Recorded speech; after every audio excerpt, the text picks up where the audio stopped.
দিদিভাই মঞ্চে আসছেন,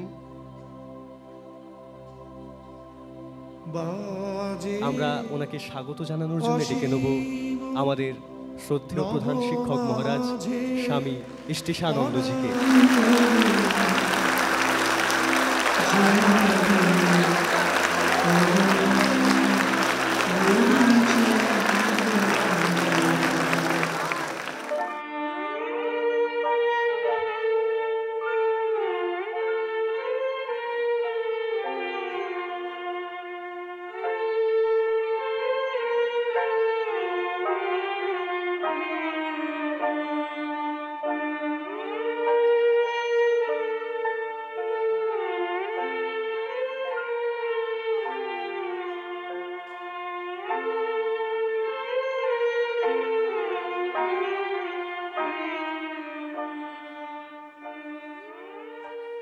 এই তীর্থ দেবতার ধরণীর মন্দির প্রাঙ্গণে যে পূজার পুষ্পাঞ্জলি সাজাইনু সযত্ন চয়নে, সায়াহ্নের শেষ আয়োজন, যে পূর্ণ প্রণামখানি মোর সারা জীবনের অন্তরের অনির্বাণ বাণী জ্বালায় রাখিয়া গেনু আরতির সন্ধ্যা দীপ মুখে, সে আবার নিবেদন তোমাদের সবার সম্মুখে।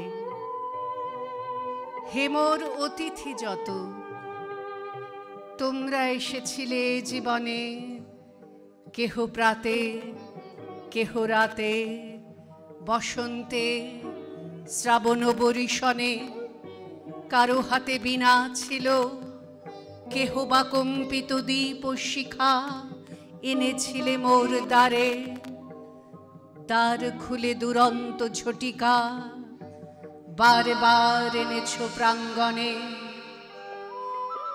যখন গিয়েছ চলে দেবতার পদচিহ্ন রেখে গেছ মোর গৃহতলে, আমার দেবতা নিল তোমাদের সকলের নাম,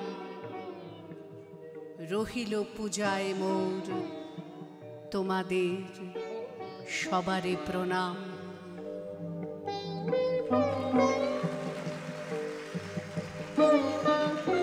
নমস্কার সকলকে, প্রত্যেককে। সামনের সারিতে মহারাজেরা বসে আছেন, তাদেরকে আমার বিনম্র শ্রদ্ধা।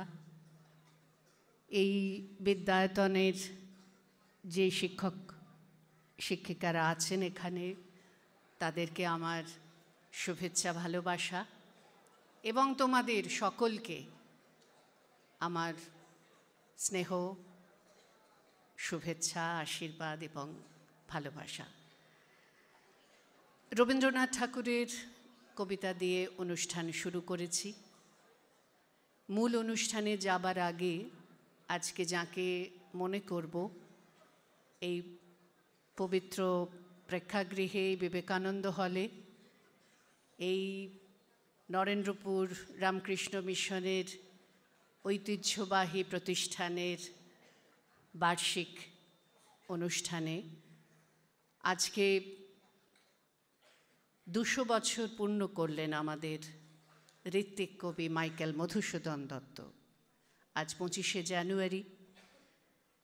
একটা সময় আমি যে স্কুলে পড়তাম, সেই স্কুলের যে বাংলা সিলেবাস ছিল, বেথুন কলেজিয়েট স্কুলে আমি পড়াশুনো করেছি, সেই স্কুলেরও এবার গৌরবময় 175 বছর।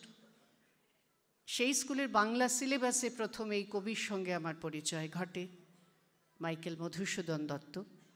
তোমরা আজকে যারা এখানে উপস্থিত হয়েছ ছোটরা, তারা নিশ্চয়ই তাঁর কবিতা পড়েছ, হয়তো বা এটা চেনা কবিতাও হতে পারে। মাইকেলের স্মৃতির প্রতি শ্রদ্ধা রেখে তাঁর এই 200 বছরের জন্মদিনে এই কবিতাটি শোনাচ্ছি।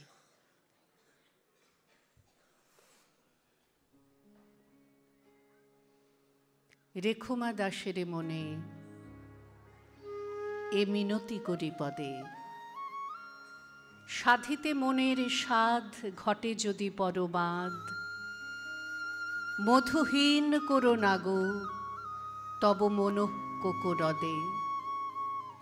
প্রবাসে দৈবের বসে জীবতারা যদি খসে, এ দেহ আকাশ হতে নাহি খেদ তাহে। জন্মিলে মরিতে হবে, অমর কে কোথা কবে, চিরস্থির কবে নীর, হায়রে জীবন নদে। কিন্তু যদি রাখো মনে, নাহি মা ডরি সমনে, মক্ষিকাও গলে না গো পড়িলে অমৃত হ্রদে। সেই ধন্য নরকুলে লোকে যারে নাহি ভুলে, মনের মন্দিরে সদা সেবে সর্বজন। কিন্তু কোন গুণ আছে যাচিব যে তব কাছে, হেন অমরতা আমি কহ গো শ্যামা জন্ম দে। তবে যদি দয়া করো ভুল দোষ গুণ ধরো, অমর করি আবর দেহদাসে সুবরদে। ফুটি যেন স্মৃতি জলে মানসে মা যথা ফলে, মধুময় তামরস কি বসন্তে কি শারদে।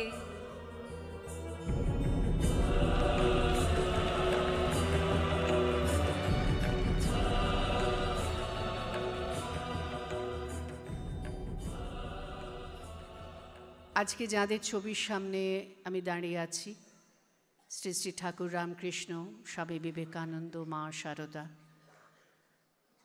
তাদের জীবন, তাদের আদর্শ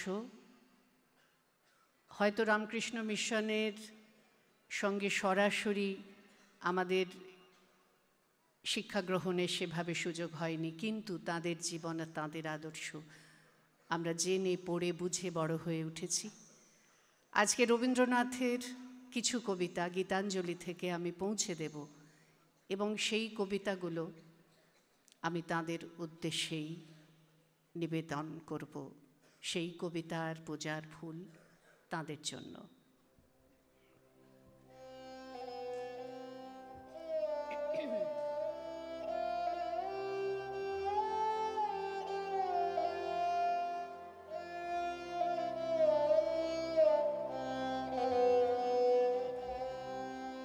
আমার মাথা নত করে দাও হে তোমার চরণ ধুলার তলে, সকল অহংকার হে আমার ডুবাও চোখের জলে।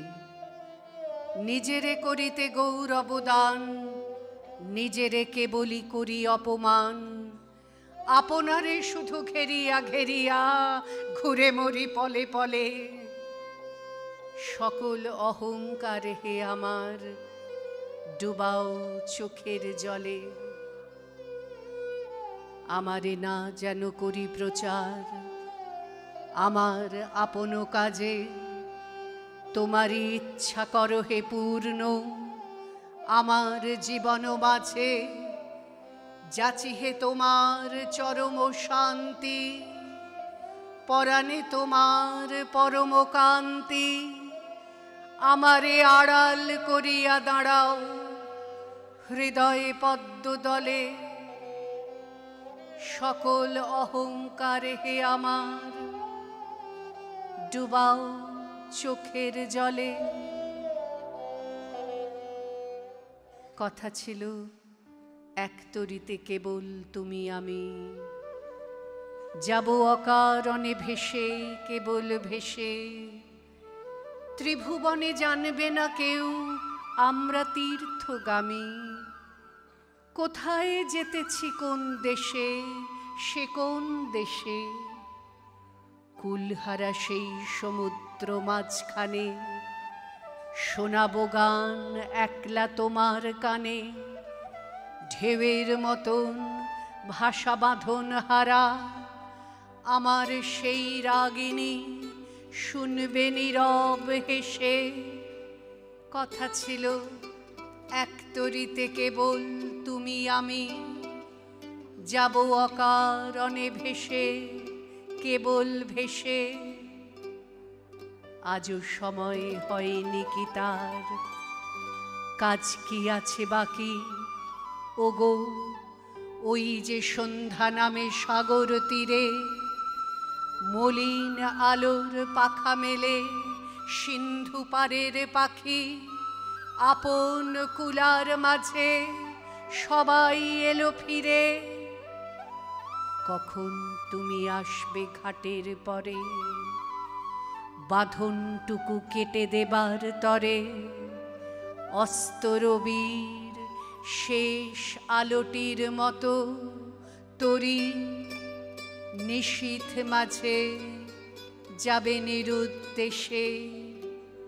কথা ছিল এক তরিতে কেবল তুমি আমি যাব অকারণে ভেসে, কেবল ভেসে।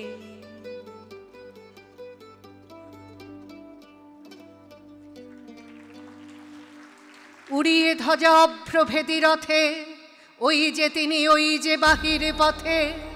আয়েরে ছুটে টানতে হবে রশি, ঘরের কোণে রইলি কোথায় বসি?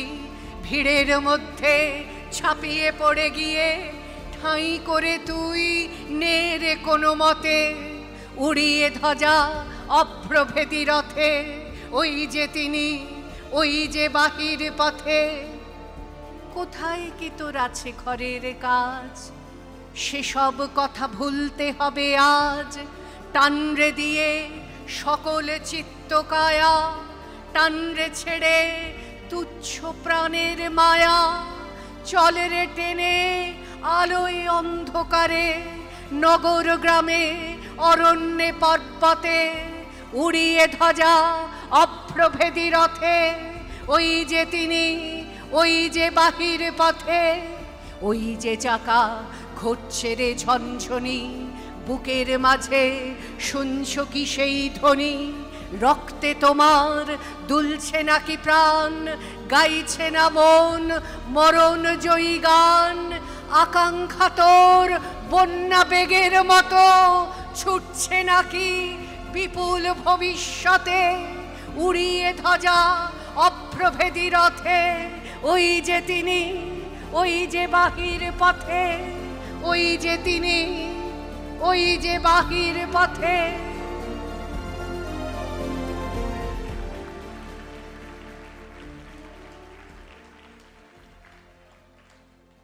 অমন আড়াল দিয়ে লুকিয়ে গেলে চলবে না,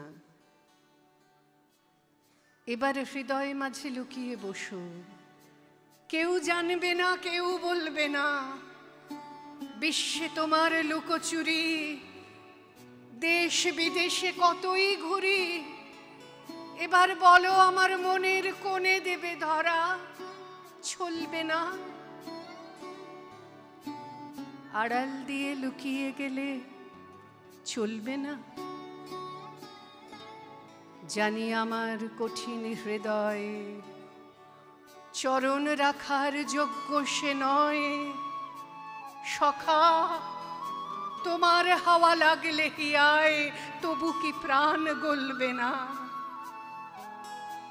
না হয় আমার নাই সাধনা, ঝরলে তোমার কৃপার কণা, তখন নিমেষে কি ফুটবে না ফুল, চকিতে ফল ফলবে না? আড়াল দিয়ে লুকিয়ে গেলে চলবে না?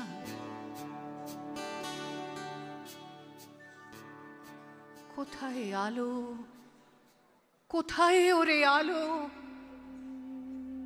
বিরহানলে জালো রে তারে জালো।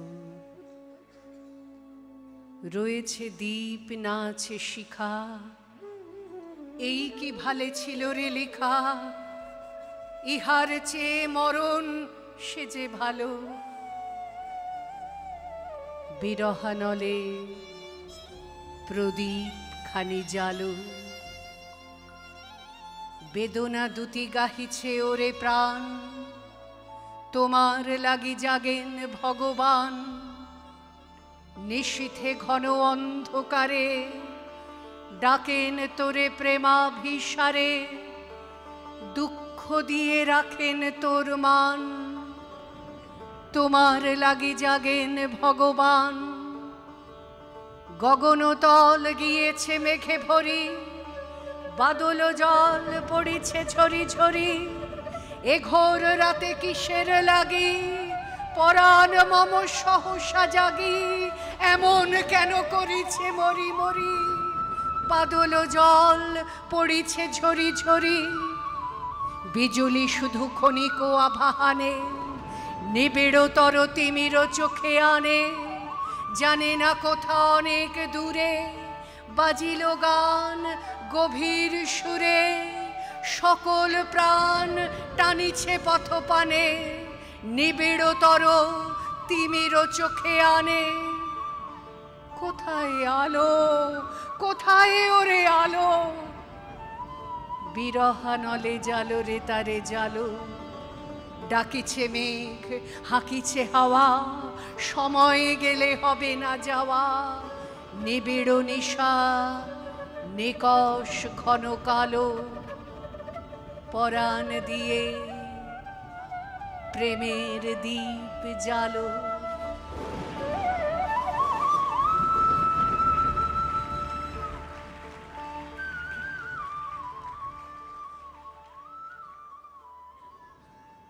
তোমায় খোঁজা সেই সবে না মোর,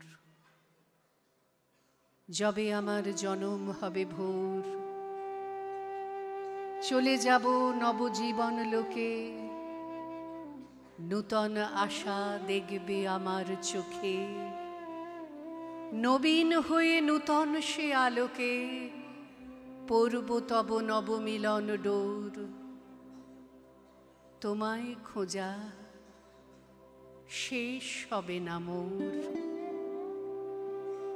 তোমার অন্ত নাই গো অন্ত নাই, বারে বারে নূতন লীলা তাই। আবার তুমি জানিনে কোন বেশে, পথের মাঝে দাঁড়াবে নাথ হেসে।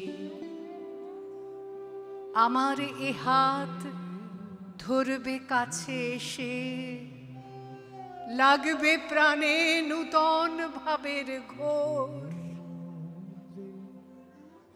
তোমায় খোঁজা শেষ হবে না মোর।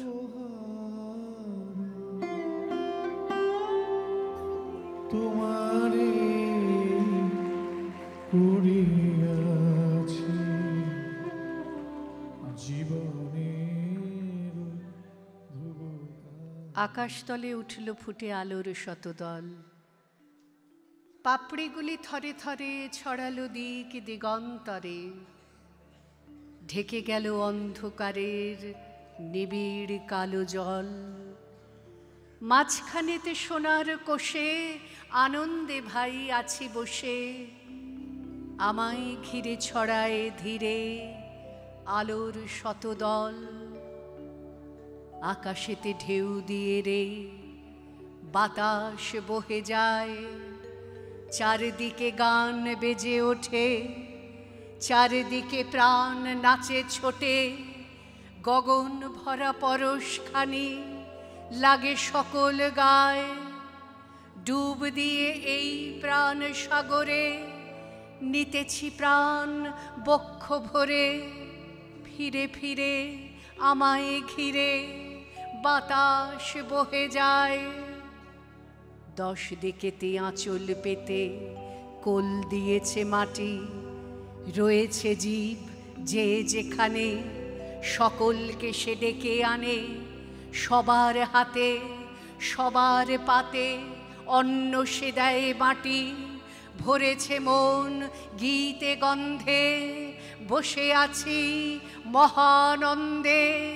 আমায় ঘিরে আঁচল পেতে কোল দিয়েছে মাটি। আলো তোমায় নমি, আমার মিলাক অপরাধ। ললাটেতে রাখো আমার পিতার আশীর্বাদ। বাতাস তোমায় নমি, আমার ঘুচুক অবসাদ, সকল দেহে বুলায়ে দাও পিতার আশীর্বাদ।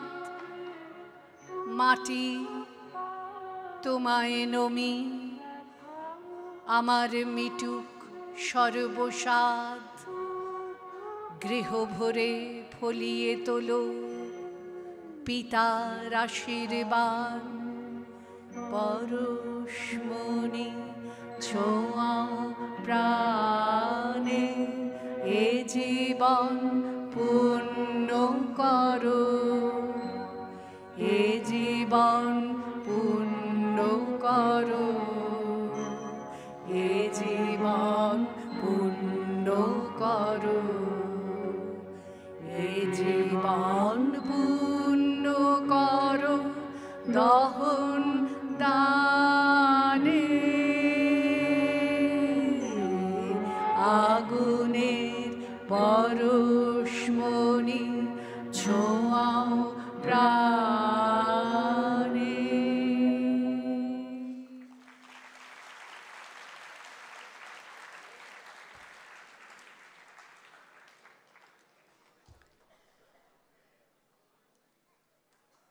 এরপরে যে কবিতাটি শোনাব,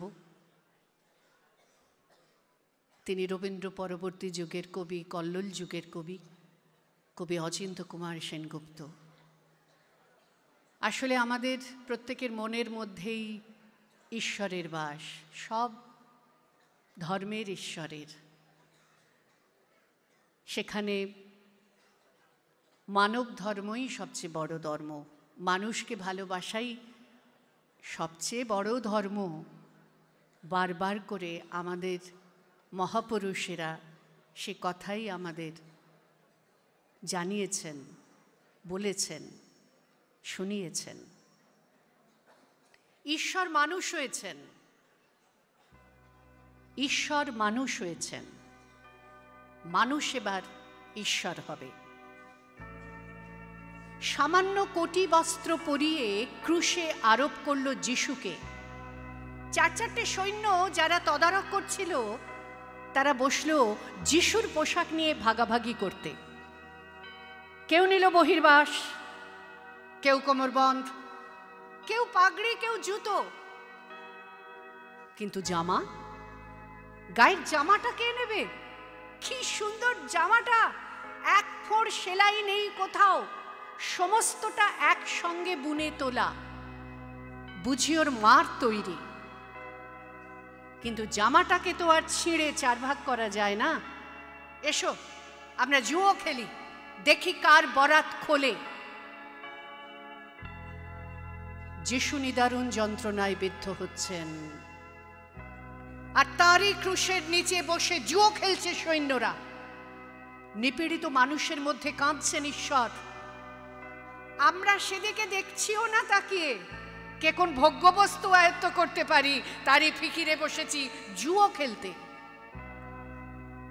চরম মুহূর্তেও পাপীকে ত্যাগ করেন না যিশু। চরম মুহূর্তেও তিনি পাপীর প্রতিবেশী, একেবারে বাস্তব কাছটিতে। পাদ্রী, পুরোহিত থেকে পথচারী সবাই গাল দিচ্ছে, কতই তো বলে বেড়াতে তুমি ভগবানের পুত্র, কই দেখি নেমে এসো ক্রুশ থেকে, পুত্রত্ব দেখাও। আবার বলা বলি করছে, যদি পুত্র হতো ভগবান নিশ্চয়ই ওকে ভালোবাসতেন, আসতেন সাহায্য করতে। যখন কেউ আসছে না, বোঝা যাচ্ছে ওর বাহাদুরি। ওর বাহাদুরি। যিশু যদি আসতেন নেমে, কি প্রমাণ হতো? প্রমাণ হতো ঈশ্বর প্রেম ক্রুশ পর্যন্তই যেতে পারে, ক্রুশ অতিক্রম করে যেতে পারে না মৃত্যু পর্যন্ত। যেন যতক্ষণ ক্রুশকে বহন করে আনছে ততক্ষণই প্রেম। যেই ক্রুশে বিদ্ধ হলো আর প্রেম নেই, যেন প্রেমের কোথাও টানা যায় সীমারেখা, বলা যায় এতটুকু, এত দূর, এই অবধি। শুধু বাঁচালেই প্রেম, মারলে প্রেম নয়। এমন কোন যন্ত্রণা আছে যা প্রেম বইতে পারে না?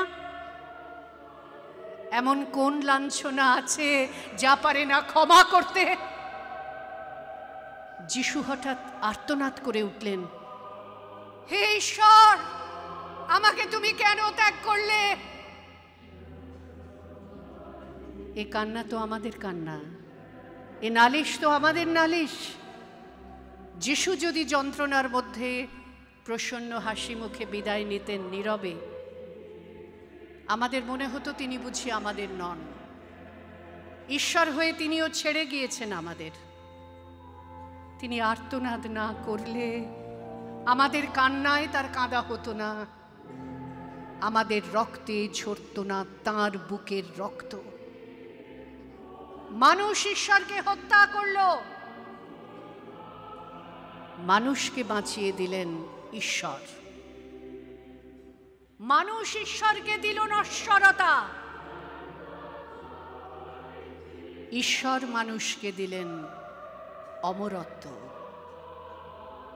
ঈশ্বর মানুষ হয়েছেন, মানুষ এবার ঈশ্বর হবে।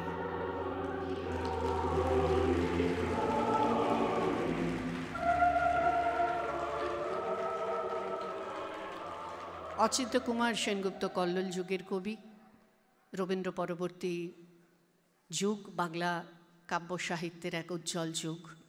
সেই যুগে কবি অচিন্ত্য কুমার এই কবিতা লিখেছিলেন। আবার খুব সাম্প্রতিককালে লেখা একটি কবিতা শোনাবো, সেটি সুবোধ সরকার লিখেছেন। কবিতার নাম বেলুড়। হ্যাঁ, কবিতার নাম বেলুড়।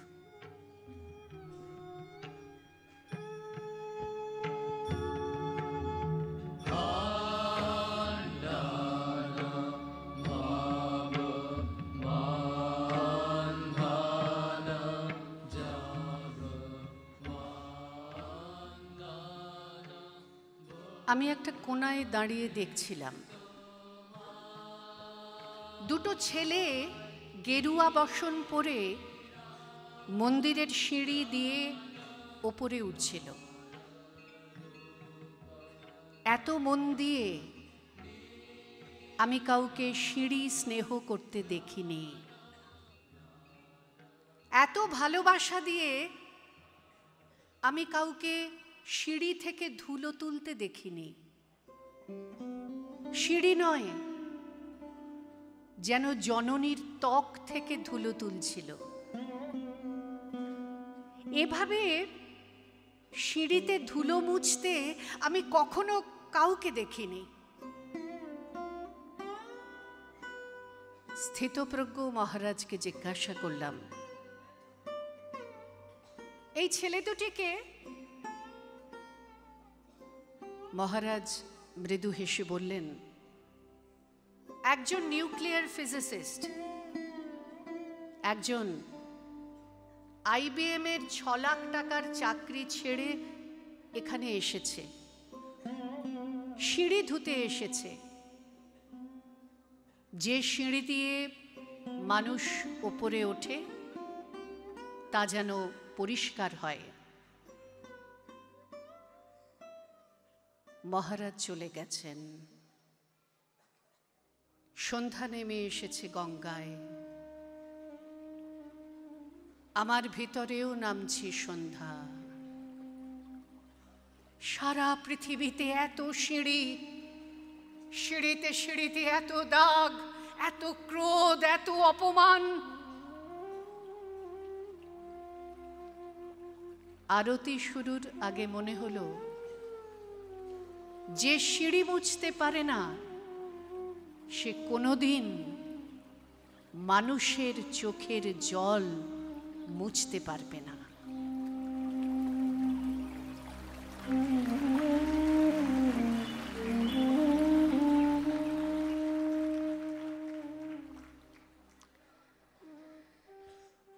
পরের যে দুটি কবিতা শোনাবো আমার খুব প্রিয় কবি কাজী নজরুল ইসলাম, তাঁর লেখা কবিতা। এখানে অনেক ছোটরা তোমরা আছো। কাজী নজরুল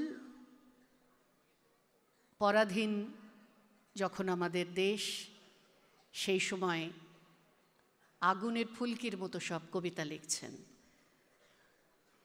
নবযুগ বলে একটি পত্রিকায় ছোটদের জন্য একটা কলাম ছিল, কিশোরদের জন্য, যে কলমে সেই সময়ের কবি সাহিত্যিকরা কিশোর বাহিনীকে মোটিভেট করার জন্য, উদ্দীপিত করার জন্য অনেক রকম লেখা লিখতেন।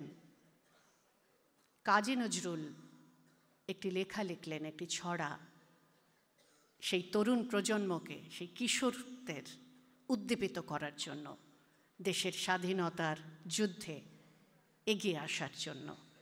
আগামীকাল 26শে জানুয়ারি আমাদের সাধারণতন্ত্র দিবসের 75 বছর। এই দিনটিকে মনে করে সেই কবিতাটিকে আর একবার মনে করি। আগুনের ফুলকি ছুটে, কাজী নজরুল ইসলাম।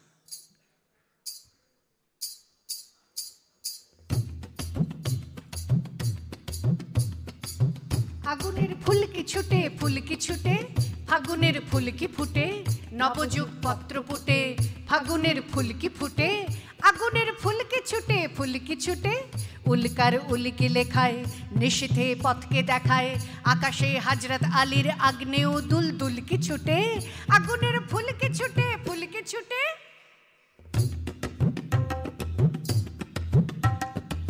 ছোট আজ ফুলকি যারা, না দেখা অগ্নিগিরির ভাই তাহারাই ভগ্নি তারা, আকাশে মানিক মতি জ্যোতির ধারা, আমাদের আকাশ প্রদীপ নয়ন তারা, পাথরের ঘুম ভাঙানো প্রাণ ফোয়ারা, ফুটিয়া ওই এলো রে, ছুটিয়া ওই এলো রে, চবুতারার কবুতর আকাশে পথ পেল রে, আসে কার পালকি ছুটে, কে আসে উড়িয়ে ধুলি, বাংলার শ্যামলা মাঠে সওয়ার হয়ে আরবি উঠে, আগুনের ফুলকি ছুটে, ফুলকি ছুটে।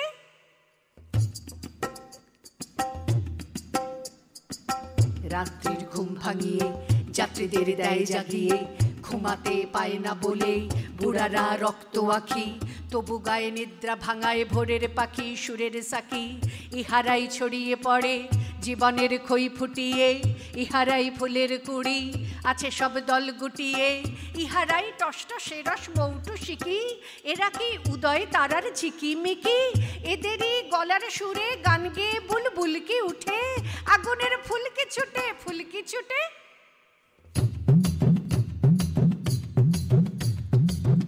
খুশির খসরো যে রোজ খুনসুরি কি করে এরাই, চঞ্চল চুমকুড়ি দেয় ফুলকুড়ি কি ধরে এরাই, বিকেলে ঝিঙের মাচাই ফিঙের সাথে দেখেছি নাচতে ওদের, শুনেছি গুনগুনাতে ওদের সুরে মৌমাছিকে, এলো রে নতুন জীবন এদেরই চোখের চিকে, এলো রে এলো মেলো পাগলা হাওয়া, এলো রে কেয়া পাতার নৌকো বাওয়া, ওড়না উড়িয়ে এলো ঘূর্ণি হাওয়া, এলো রে দুরন্ত সব শিরনি খাওয়া, এলো কি চোর কাটা না আনার দানা পাথর কুচি, এলো কি ফলের আশা ফুলের গুচি, কি খুশির খই ফোটাবে কথায় কথায়, টাঙাবে দোলনা বুঝি ডুমুর গাছে ঝুমকো লতায়, এলো সব আলোক লতা দুষ্টু মেয়ে, আগুনের দীপ জ্বালিয়ে ফাগুনের ফাগে নে, হাসিয়ার দৃষ্টি দিয়ে বৃষ্টি ঝরা বেগো, মিষ্টির বাজার এবার নেবে লুটে, এলো সব চিত্র পাখা প্রজাপতি চিত্রকূটে, আগুনের ফুলকি ছুটে, ফুলকি ছুটে, আগুনের ফুলকি ছুটে, ফুলকি ছুটে, আগুনের ফুলকি ছুটে, ফুলকি ছুটে।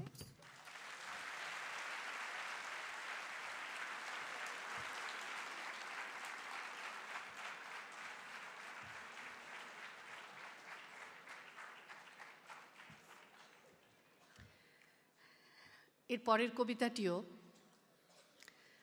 স্বাধীনতা যুদ্ধে যে তরুণ ছেলেরা শহীদ হয়েছিলেন, সেই শহীদদেরকে মনে করে, যে ছেলেরা দেশমাতৃকাকে পরাধীনতার শৃঙ্খল থেকে মুক্ত করার জন্য আত্মবলিদান দিয়েছিলেন, তাদেরকে উদ্দেশ্য করে এই লেখাটি লিখেছিলেন কাজী নজরুল। আজকে এই অডিটোরিয়ামে স্বামী বিবেকানন্দের নামাঙ্কিত এই প্রেক্ষাগৃহে নরেন্দ্রপুর রামকৃষ্ণ মিশনের এই ছাত্রদের সামনে এই কবিতাটি, এই লেখাটি পৌঁছে দিতে ইচ্ছে করছে। লেখাটির নাম পথিক তুমি কি পথ হারাইয়াছ।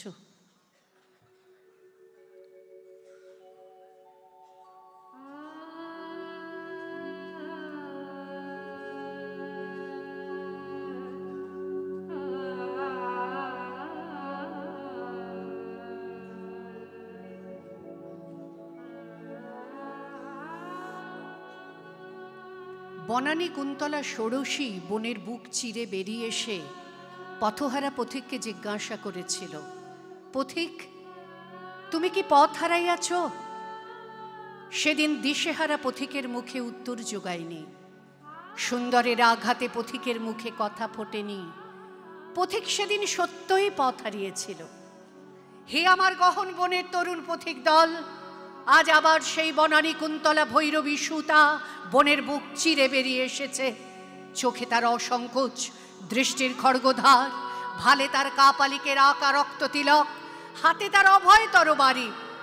সে আবার জিজ্ঞাসা করছে, পথিক, তুমি কি পথ হারাইয়াছ? উত্তর দাও হে আমার তরুণ পথযাত্রী দল, ওরে আমার রক্তযজ্ঞের পূজারী ভাইরা, বল তোরাও কি আজ সৌন্দর্যাহত রূপ বিমূঢ় পথহারা পথিকের মতো মৌন নির্বাক চোখে ওই ভৈরবী রূপসীর পানে চেয়ে থাকবি? উত্তর দে মায়ের পূজার বলির নির্ভীক শিশু। বল মা ভই, আমরা পথ হারাই না, আমাদের পথ কখনো হারায় না। বল আমাদের পথ চিরচেনা পথ, হাটের পথিকের পায়ে চলার পথ আমাদের জন্যে নয়। সিংহ শার্দুল শঙ্কিত কণ্টক কুণ্ঠিত বিপথেই আমাদের চলা। ওগো ভৈরবী মেয়ে, এ রক্ত পথিকের দল নবকুমারের দল নয়। ভৈরবী রূপসী আবার জিজ্ঞাসা করে, পথিক, তুমি কি পথ হারাইয়াছ? এবার বলো আমার বন্য তরুণ দল, আমরা পথ হারাইয়াছি, বনের পথ হারায় নাই। অকুণ্ঠিত অনবগুণ্ঠিতা বনবালার চোখে কুণ্ঠার ছায়া পাথক, পরাজয়ের লাজ অবগুণ্ঠন পড়ুক। নেবের অরণ্য তারি বুকে দোলে দোলে দোলে, লতাপাতা সব দোলে, বনস্পতির দল দোলে দোলে, তারা সবুজ খুনের তেজের বেগে তারই মধ্যে চলে চলে আমার বন্য হিংস্র বীরের দল। তাদের পথ দেখায় কাপালিকের রক্ত তিলক পরা ভৈরবী মেয়ে। অদূরে কাপালিকের রক্ত পূজার মন্দির, মন্দিরে রক্ত ভুখারিণীর তৃষ্ণা বিউভল জিহ্বা দিয়ে টপ টপ করে পড়ছে কাঁচা খুনের ধারা। দূরে হাজার কণ্ঠের ভৈরব গান শোনা গেল, তিমির হৃদয় বিদারণ জলদগ্নি নিদারুণ, জয় সংকট সংহর, জয় শঙ্কর শঙ্কর। রক্ত পাগলি বেটির পায়ের চাপে শিব আর্তনাদ করে উঠল। রক্ত মশাল করে ভৈরবপন্থীর কণ্ঠ শোনা গেল আরো কাছে, বজ্র ঘোষবাণী রুদ্র শূলপানি, মৃত্যু সিন্ধু সন্তর, জয় শঙ্কর শঙ্কর। আবার শিব মোচড় খেয়ে উঠল, কিন্তু সব তার বুকে চেপে। মন্দির থরথর করে কাঁপতে লাগলো। উল্লসিত বনানী ঝড়ের ফু দিয়ে নাচতে লাগলো। কাপালিকের রক্ত আঁখি দিয়ে জল গড়িয়ে পড়তে লাগলো। আর দেরি নেই, ওই আসে রক্ত পূজার বলি। ছেড়ে দে বেটি, ছেড়ে দে শিবকে, কল্যাণকে উঠে দাঁড়াতে দে। ইন্দ্রের বজ্রে ঘন ঘন শঙ্খধ্বনি হতে লাগলো। মেঘডম্বরুতে বোধনের বাজনা বাজতে লাগলো। বিজলি মেয়ের বজ্র কড়া নাড়ার মতো বাইরে দস্যু মেয়ে কড়কড় শব্দে কড়া নেড়ে হেঁকে উঠল, দোর খোলো, পূজা এসেছে। বাইরে ঝড়ের দোলার তালে তালে ভৈরবপন্থীর দল নাচতে লাগলো। কি আনন্দ, কি আনন্দ, কি আনন্দ, দিবারাত্রি নাচে মুক্তি, নাচে বন্ধ, নাচে জন্ম, নাচে মৃত্যু, পাছে পাছে তাতা থই থই তাতা থই থই তাতা থই থই। ঝনঝন শব্দে মন্দির তার খুলে গেল। কাপালিক বেরিয়ে এলো। নয়নে তার দারুণ হিংসাবহী, স্কন্ধে তার বিজয় কৃপান। মন্দির প্রাঙ্গণে নৃত্য চলতে লাগলো। তাতা থই থই তাতা থই থই তাতা থই থই। ভৈরবী হাঁকলে, আর দেরি কি? বনানী তেমনি দোলে দোলে দোলে, একটা কাতরানি একটা ব্যথিতার ক্রন্দনের মতো কি যেন দোলে বনানীর পাগলামিতে। কখন পূজা শেষ হয়ে গেছে, কখন ঘন্টা বাজলো, কখন বলি দেওয়া হলো তা কেউ জানলে না। শুধু মন্দিরের শুভ্র বেদী রক্তে ভেসে গেছে। সব পাগলি বেটির চরণ শিবের বুক থেকে শিথিল হয়ে যেন নামতে চাইছে। একরাশ কাঁচা হৃৎপিণ্ড বেটির পায়ের কাছে তখনও ধড়ফড় করছে, যেন সদ্য ছিন্ন রক্ত জবার জীবন্ত কাতরানি। আকাশ থেকে অগ্নিরথ নেমে এলো, তাতে চড়ে বলিদানের তরুণরা যখন ঊর্ধ্বে ঊর্ধ্বে আরো ঊর্ধ্বে উঠে যেতে লাগলো, তখন বন্য মেয়ে কাপালিক কন্যারও দুই গণ্ড বেয়ে টস টস করে জলের ধারা গড়িয়ে পড়ছে। সে আর একবার করুণ কণ্ঠে জিজ্ঞাসা করলো, পথিক, তুমি কি পথ হারাইয়াছ? তারপর করালি বেটির রক্তমাখা পায়ে লুটিয়ে পড়ল। কাপালিকের খড়গ আর একবার নৃত্য করে উঠল। ভৈরবী শুধু বললে, মা।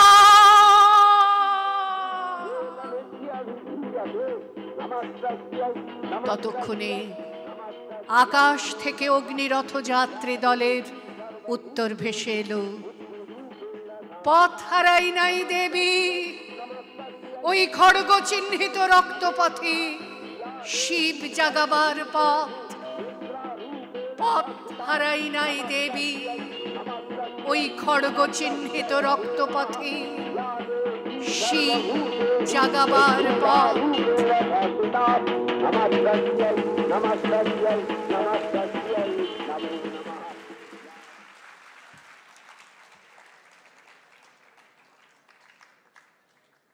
वंदे मातरम। सुजलं सुफलं मलयज शीतलं शस्य श्यामलं मातरम। वंदे मातरम। शुभ्रो ज्योत्स्ना पुलकित यामिनीं फुल्लकुसुमितो द्रुमदल शोभिनीं सुहासिनीं सुमधुरवासिनीं सुखदां वरदां मातरं। वंदे मातरम। सप्तकोटिकंठ कलकल निनाद कराले दी सप्तकोटिभुजैधृत खर कर बाले। अबला केनो मा एत बोले, बहुबलधारिणीं नमामि तारिणीं रिपुदलबारिणीं मातरं। वंदे मातरम। तुमी विद्या तुमी धर्म, तुमी हृदि तुमी मर्म। त्वं हि प्राणा शरीरे, बाहुते तुमी मा शक्ति, हृदये तुमी मा भक्ति। तुम्हारी प्रतिमा गढ़ी मंदिरे मंदिरे। त्वं हि दुर्गा दश प्रहरण धारिणी, कमला कमलदल विहारिणी। वाणी विद्यादायिनी नमामि त्वं। नमामि कमलां अमलां अतुलां सुजलां सुफलां मातरं। वंदे मातरम। वंदे मातरम।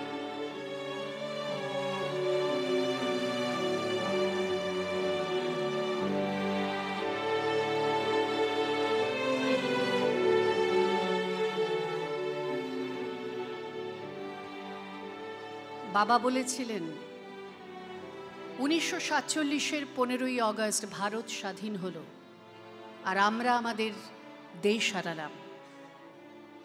স্পষ্ট মনে পড়ে বাবার অপমানিত মুখ ও ধরা ধরা গলা। আমি তখন 13। কথাটার মানে ঠিক বুঝিনি। প্রভাত ফেরিতে বাজছিল বিগল, পাশের বস্তির বাচ্চারা কি নিয়ে চেঁচামেচি করছিল কে জানে। মহাত্মা গান্ধী এই শহরেরই কোথাও খাটিয়ায় শুয়ে আছেন। কে যেন বলছিল তিনি কাঁদছেন খুব। আমার মাও ছলছলে চোখে বলে উঠলেন, চাঁপা ফুলের গাছটা আমি নিজের হাতে লাগিয়েছি, এবছর সে গাছে ফুল ফুটবে আর আমি দেখতে পাবো না।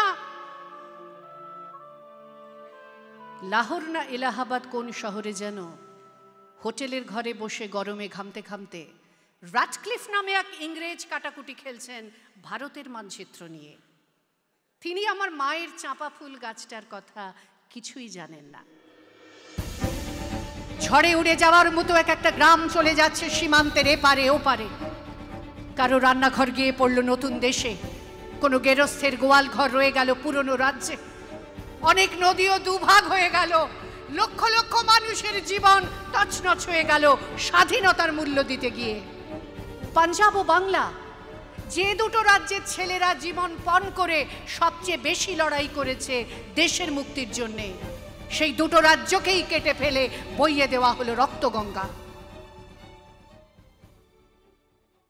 আমার কাকা আন্দামান জেল থেকে ফিরে এলেন 17 বছর পর, যেন রিপ ভ্যান উইঙ্কল।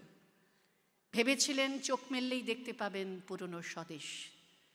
সমুদ্র পার হয়ে এসে যখন চোখ মেললেন, কে যেন প্রচণ্ড এক ঘুষি মারল তার চোখে। তিনি দেখলেন র্যাটক্লিফের ছুরিতে দ্বিখণ্ডিত ভূমির যেখানে সেখানে ক্ষত। তিনি দেখলেন মানুষ আর মাসুস নেই, কেবল হিন্দু আর মুসলমান। ফজল চাচার ঘুড়ির দোকান আগুনে পুড়ে ছাই। শুভ্র দাড়িওয়ালা এক দরবেশ, যিনি মাথায় চামর বুলিয়ে আদর করতেন সকলকে, তার লাশ ট্রাম লাইনের পাশে পড়েছিল 3 দিন। প্রেসিডেন্সি কলেজে কাকার সহপাঠিনী রেহানা সুলতানাকে কামড়ে ছিঁড়ে খেয়েছে কয়েকটা রাক্ষস। আর শিয়ালদা স্টেশনের সব প্ল্যাটফর্ম জুড়ে শুয়ে আছে ওপারের গৃহহীন ছিন্নমূল মানুষ। এক মা তার সন্তানকে হারিয়েছেন পথে, আর একজন খিদে কাঁদছে, হাতে ভিক্ষের পাত্র। এক পুরোহিত নির্বাক। শ্যামলী নামের ধর্ষিতা মেয়েটির রক্তস্রাব বন্ধ হচ্ছে না কিছুতেই। এই সব পরিবারের মাঝখানে দাঁড়িয়ে আন্দামান ফেরত বিপ্লবীটি প্রত্যক্ষ করলেন স্বাধীনতার স্বরূপ। এক বৃদ্ধ চিৎকার করে উঠল, গান্ধীটা মেনে নিল দেশভাগ। তার পেয়ারের জওহরলালকে কিছুতেই বোঝাতে পারল না, আজ যদি সুভাষ বোস থাকতেন এখানে, সুভাষ বোস থাকতেন এখানে, সুভাষ বোস থাকতেন এখানে। সেই চিৎকারের প্রতিধ্বনি গিয়ে পৌঁছল দিল্লিতে। এক মহারাষ্ট্রীয় যুবকের হাতে প্রার্থনা সভায় খুন হলেন গান্ধীজি। 17 বছর আগে আমার কাকা ছিলেন এক বলিষ্ঠ ডাকাবুকো যুবক। ধরা পড়ার আগে আরো 1.5 বছর পলাতক। তখনও ভালো করে খাবার জুটত না। আন্দামান জেলে নর্থ ওয়েস্ট ফ্রন্টিয়ারের কয়েকজন গার্ড তাকে মাটিতে চেপে ধরে যৌন বলাৎকার করত। অত্যাচারের ভাষা ছাড়া আর কোনো ভাষাই তাদের জানা নেই। কাকা যখন ফিরে এলেন, সেই সুপুরুষটিকে আর চেনা যায় না, যেন এক দেশপ্রেমিকের প্রেতচ্ছায়া। তাকে একদিন ভালো করে খাওয়ানোর ব্যবস্থা হলো। একটা মস্ত বড় কাঁসার থালায় বেড়ে দেওয়া হলো ভাত, পাশে কয়েকটা বাটিতে সোনামুগ ডাল, ঝিঙে পোস্ত, ভাপা ইলিশ, গলদা চিংড়ি। মাটিতে পেতে দেওয়া হলো আসন। সেই আসনের উপর বসে অনেকক্ষণ কাকা চুপ করে রইলেন। তার চোখ থেকে গড়িয়ে পড়তে লাগলো জল। কিছুক্ষণ পরে কাকা থালাটি ঠেলে সরিয়ে উঠে পড়লেন। জীবনে নিরামিষ ছাড়া আর তিনি কিছুই খাননি। এর কয়েক মাস পরে কাকা চলে গেলেন তার পুরনো জেল সঙ্গী উল্লাসকর দত্তের কাছে। তারা দুজনে মুখোমুখি চুপচাপ বসে থাকতেন, যেন সব কথা ফুরিয়ে গেছে। জন্ম থেকেই স্বাধীনতা নামের শিশুটি বিকলাঙ্গ।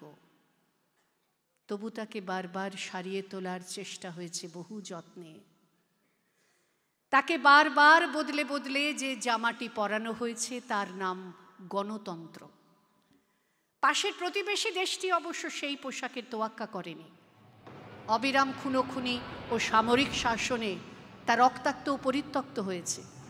তারপর তো একসময় ভেঙে 2 টুকরোই হয়ে গেল। এই পুরনো দেশটা কিন্তু ভাঙল না। যদিও সীমান্তে ও পাহাড়ে মাঝে মধ্যেই বন্দুক গর্জায়, মাথার কাছে কাশ্মীর নিয়ে নিরন্তর মাথা ব্যথা, তবু ভাঙল না। অনেক ফুটো ফাটাও তাপ্পি মারা হলেও সেই পুরনো আলখাল্লাটা আজও গায়ে ঠিকই জড়ানো আছে। মানুষের বয়স আর দেশের বয়স তো এক নয়। 60 বছরে সে সবেমাত্র কৈশোরে পা দিয়েছে। হাত পাগুলো ঠিকঠাক আছে, কথা ফুটেছে মুখে, খেলাধুলো বিশেষ পারে না, কিন্তু গান টান গায় ভালো। এবার তো একদিন চাঁদের দিকে রকেট ছুড়ে দেবে। মৃত্যুর আগে বাবা বারবার বলেছিলেন, আমি বাড়ি যাব, আমাকে একবার বাড়ি নিয়ে চল। আমরা তা পারিনি। বাড়ি মানে তো জন্মস্থান, তা কবে মিলিয়ে গেছে অন্য দেশে। শেষ পর্যন্ত বাবা এই দেশকে নিজের দেশ বলে ভাবতে পারেননি। আমার ছেলের কাছে এইসব পুরনো গল্পকথা আর ইতিহাসের কোনো মূল্যই নেই। মানুষ ইতিহাস নিয়ে বাঁচে না, বর্তমান নিয়ে বাঁচে। বাবা কাকারা সব মিলিয়ে গেছেন অতীতে। আমাদের মধ্যে স্মৃতির দুঃখ বিলাস ফিরে আসে মাঝে মাঝে। আমাদের সন্তান সন্ততিরা এই পুরনো দেশটাকে আবার নতুন করে গড়তে চাইছে। মাঝে মাঝে স্বপ্ন দেখি সাহেবরা আবার ফিরে আসছে, না হাতে অস্ত্র নিয়ে নয়, চাকরি চাইতে। একটা আন্তর্জাতিক এলিট স্কুল খোলা হয়েছে আমাদের রাজধানীতে। সেখানকার ছাত্র বিভিন্ন দেশের রাষ্ট্রপতি ও সেনাপতি। তাদের শেখানো হচ্ছে গণতন্ত্র। বিভিন্ন ধর্মগুলোকে বাড়ির মধ্যে বন্দি করে রেখে প্রকাশ্য রাস্তায় সব মানুষই আবার মানুষ হয়েছে।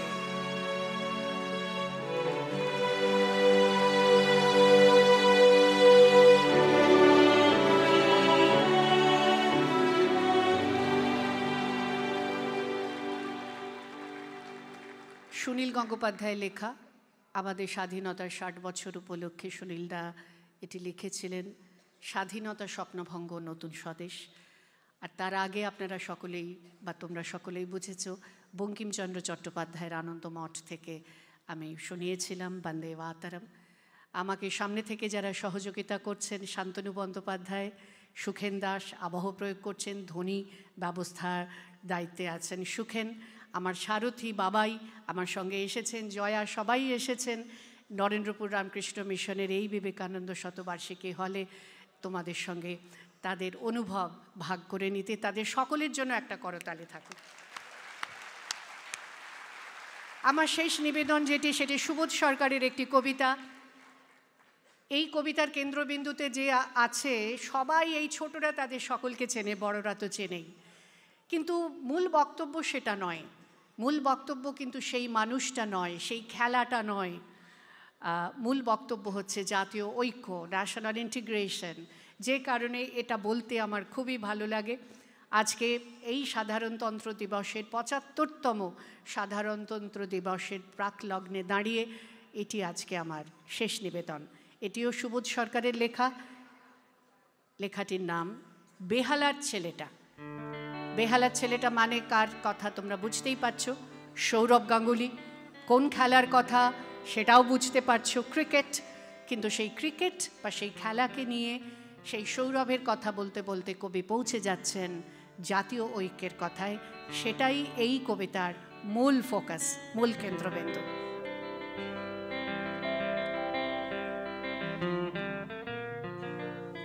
বেহালা কোনো গ্রাম নয়, বেহালা কোনো শহর নয়, বেহালা কোনো জঙ্গল নয়, বেহালা কোনো উপত্যকা নয়।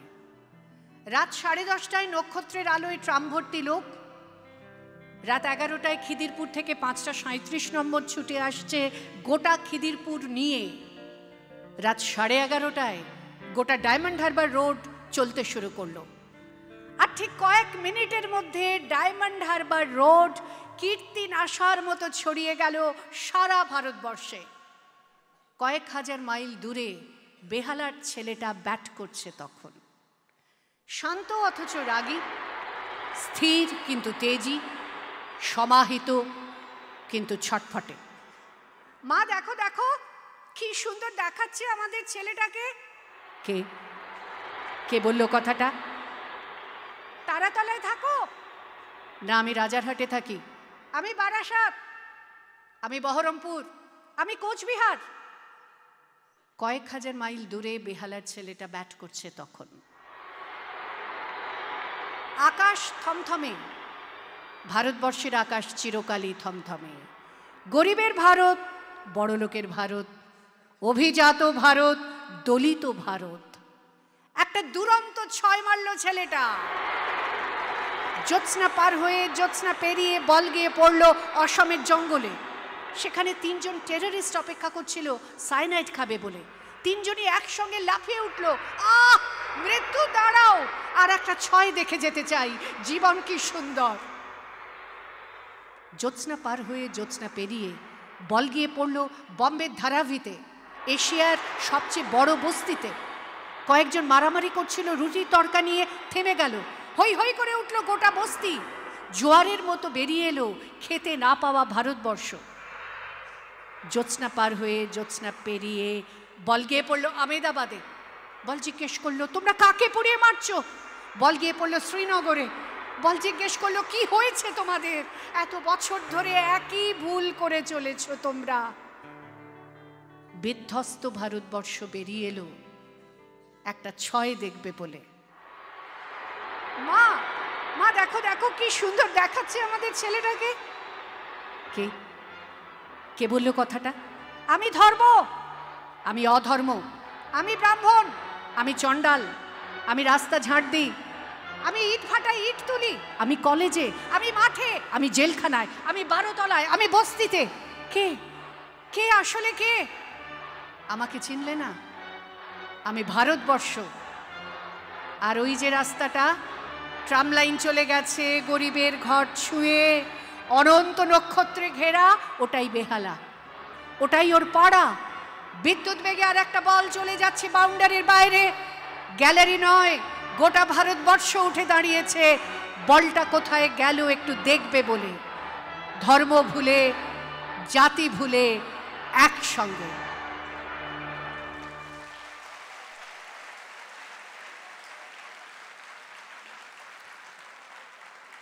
নমস্কার, শুভরাত্রি।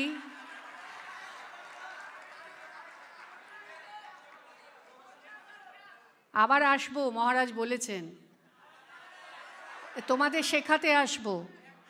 তখন শিখিয়ে দেব যে কবিতাগুলো আজকে বলা হলো না, তখন সেই সব ক্লাসগুলোতে সব শিখিয়ে দেব। ভালো থেকো ফুল মিষ্টি বকুল, ভালো থেকো। ভালো থেকো ধান ভাটিয়ালি গান, ভালো থেকো। ভালো থেকো মেঘ মিটি মিটি তারা, ভালো থেকো। ভালো থেকো পাখি সবুজ পাতারা, ভালো থেকো। ভালো থেকো চর ছোট কুঁড়ে ঘর, ভালো থেকো। ভালো থেকো চিল আকাশের নীল, ভালো থেকো। ভালো থেকো পাতা নিশির শিশির, ভালো থেকো। ভালো থেকো জল নদী তীর তীর, ভালো থেকো। ভালো থেকো গাছ পুকুরের মাছ, ভালো থেকো। ভালো থেকো কাক ডাহুকের ডাক, ভালো থেকো। ভালো থেকো মাঠ রাখালের বাঁশি, ভালো থেকো। ভালো থেকো লাউ কুমড়োর হাসি, ভালো থেকো। ভালো থেকো ঘাস ভোরের বাতাস, ভালো থেকো। ভালো থেকো আম আমাদের গ্রাম, ভালো থেকো। ভালো থেকো রোদ মাঘের কোকিল, ভালো থেকো। ভালো থেকো বক আরিয়াল বিল, ভালো থেকো। ভালো থেকো নাও মধুমাখা গাঁও, ভালো থেকো। ভালো থেকো মেলা আর ছেলেবেলা, ভালো থেকো। ভালো থেকো সবাই, ভালো থেকো সবাই, ভালো থেকো সবাই, ভালো থেকো।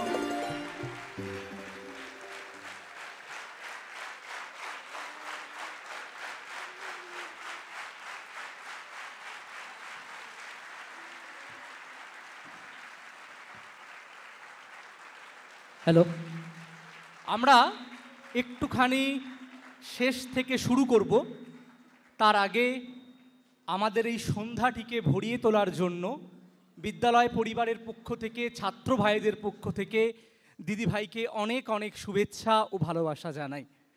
আমরা স্বাভাবিকভাবেই অনুষ্ঠান শুরু করি বরণ করে নেওয়ার মধ্য দিয়ে, কিন্তু যাওয়ার সময় দিদিভাইয়ের হাতে পুষ্পস্তবক ও বিদ্যালয় পরিবারের পক্ষ থেকে সামান্য কিছু উপহার তুলে দেবেন বিদ্যালয়ের প্রধান শিক্ষক মহারাজ স্বামী ইষ্টেশানন্দজি মহারাজ।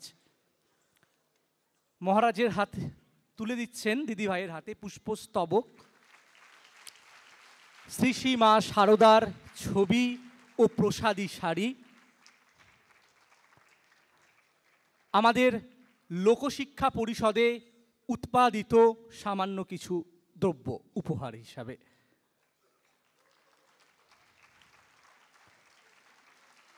আমাদের এই সন্ধ্যাটি নিশ্চয়ই স্মৃতিতে থেকে যাবে আজীবন। দিদিভাইকে আবারও অনেক অনেক শুভেচ্ছা ও ভালোবাসা জানাই এই সন্ধ্যার জন্য। হ্যাঁ, দিদির সঙ্গে, দিদিভাইয়ের সঙ্গে যারা এসেছেন তাদেরকেও একটু মঞ্চে আসার জন্য অনুরোধ করব। আসুন, একবার আসুন।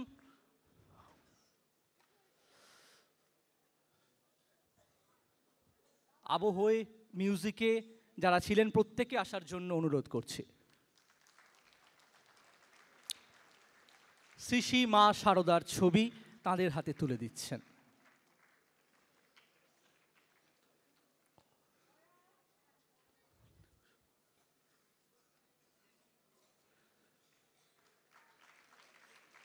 অনেক অনেক ধন্যবাদ। ছাত্রদের জন্য পরবর্তী ঘোষণা করবেন আশিস দা।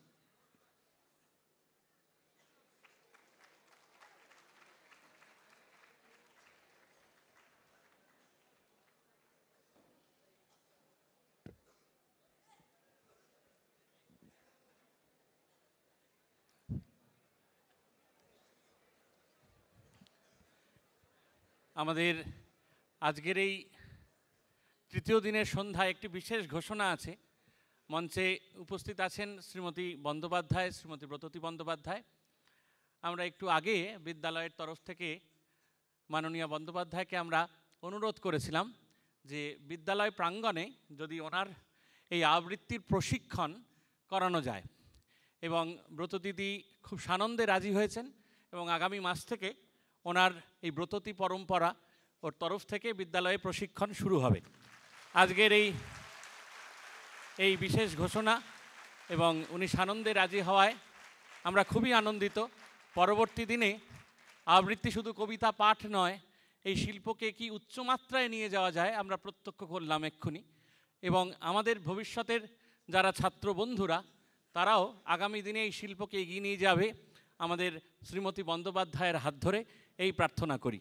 আপনাকে আরেকবার বিদ্যালয়ের পরিবারের পক্ষ থেকে ধন্যবাদ, নমস্কার জানাই।